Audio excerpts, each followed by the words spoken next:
What happens if you eat something spicy that makes your tongue feel like it's on fire and then immediately pop a mint that makes your tongue feel icy cold? Hello, curious minds. So, here's today's midnight question. Will they cancel each other out? Will your mouth explode? Or will something completely unexpected happen?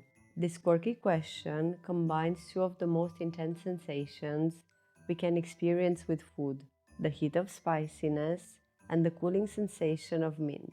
But do they actually fight each other, or is there more to this tongue tingling experience than meets the eye? Let's break down the science behind what's happening in your mouth when you combine these extreme flavors. First, let's talk about the science behind spiciness. When you eat something spicy, it's not technically hot in terms of temperature. Instead, what is happening is that a compound called capsaicin, found in chili peppers, binds to receptors on your tongue called TRPV1 receptors. These receptors are responsible for detecting heat and pain. When capsaicin binds to them, your brain gets tricked into thinking that your mouth is on fire, even though the temperature of the food hasn't changed. In other words, spiciness is actually a chemical reaction, not a thermal one. Your body reacts to it the same way it would if you would eat something that was physically hot, like a cup of scorching coffee or a bowl of lava hot soup. That's why your face turns red, you start sweating, and you reach for a glass of water, which unfortunately doesn't help because capsaicin is not water soluble. More on that later. Now, let's flip the script and talk about mint. Minty foods like peppermint or menthol create the opposite sensation. When you eat something minty, the compound responsible for that cool feeling is menthol.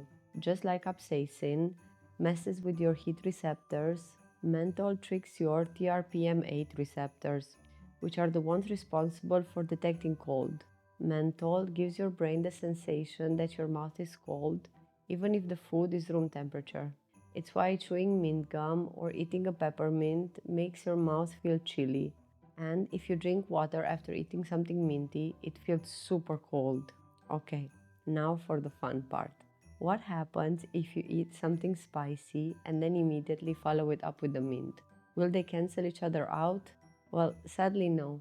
Instead, they will both hit you with their full sensory power, creating a wild, confusing experience for your brain. When you eat something spicy, your TRPV1 receptors are activated, making your brain think your mouth is burning.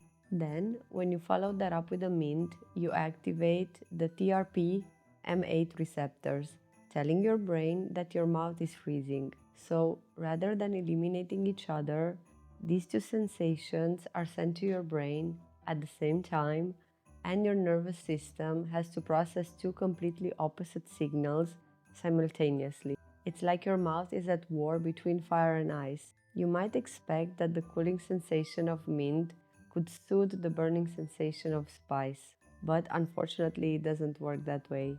Capsaicin and menthol act on different receptors, so they don't cancel each other out. Instead, they layer on top of each other, amplifying your sensory confusion. Here's where it gets even more surprising. In some cases, eating something minty after something spicy can make the heat feel even worse. Remember how menthol makes your mouth feel cold by activating those TRPM8 receptors? Well, capsaicin makes your mouth feel hot, but it also temporarily sensitizes your tongue, making you more aware of sensations.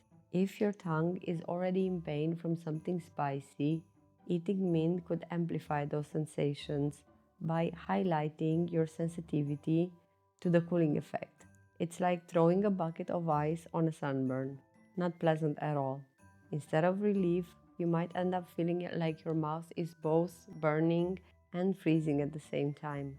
Ouch. So, if mint doesn't help with the spice, what should you do when your mouth is on fire? Here are a few solutions.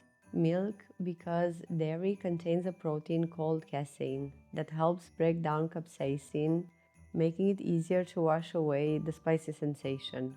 Drinking milk or eating yogurt is a tried and true way to soothe the burning mouth.